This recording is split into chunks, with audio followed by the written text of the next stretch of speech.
I get heartsick about pastors who claim to speak for God as they say horrible things about people.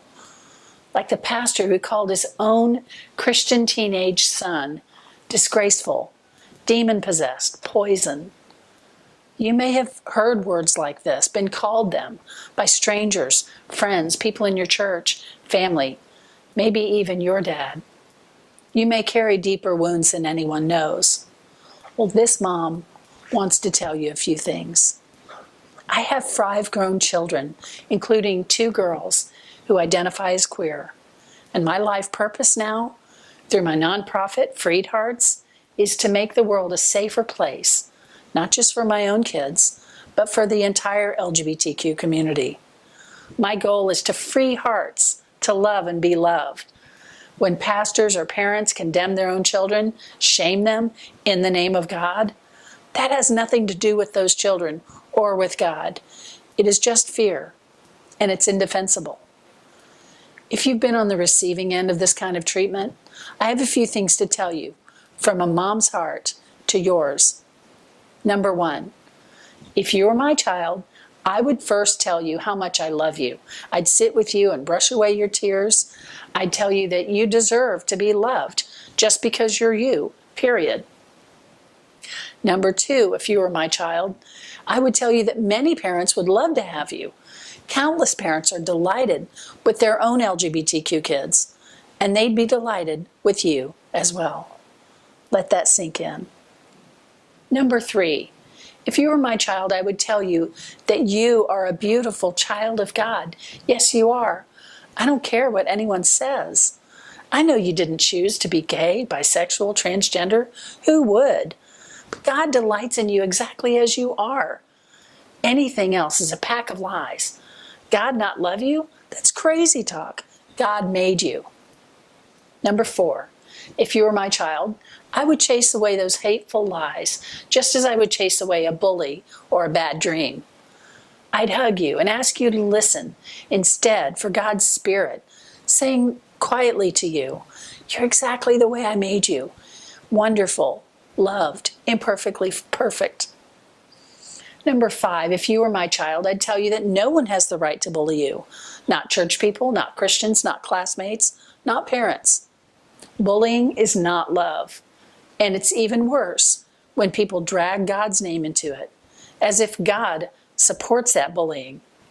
No.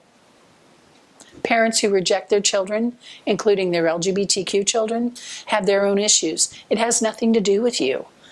And unfortunately, you can't help their issues.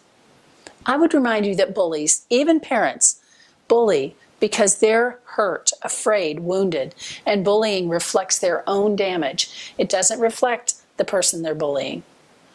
Their increased attack correlates to increased fear because their own boxes of understanding are being forced open.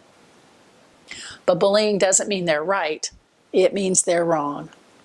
And anyone who tries to bully you would have to go through me first. I'd love you that much. Number 6, if you were my child, I would tell you that parents who hurt children are the ones who are in sin. They are the ones breaking tons of rules about loving others, about not judging, about helping their neighbor, serving those in need, and thereby serving Jesus. Those are just a few. Jesus was clear that those whose hearts, those whose hurt God's little ones are making a huge mistake. Number 7, if you were my child, I would say you don't need to change a single thing.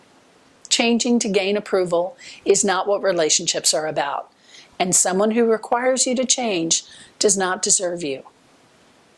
But mostly, number 8, if you were my child, I would take you to lunch and we'd order an expensive latte and I'd ask you about your crush because how fun is that? And because you're my child. That's what family does, because they love each other. I mean, for heaven's sake, what is family for if not to love each other? I'm sorry if your parents can't say those things to you. It may be because they can't say it to themselves. They've been conditioned to believe lies about God, about you, about themselves. So please, accept this love from me, from countless moms and dads of gay kids and trans kids who they love exactly the way they are, and they love you exactly as you are. We'll never stop loving you, never stop fighting for you, never stop standing against the hate and the bullies. It's the very least we can do, with all my heart. Please check out freedhearts.org, where you can find video courses, resources, and connection to community. And connect with me on Facebook. I'd love to hear from you.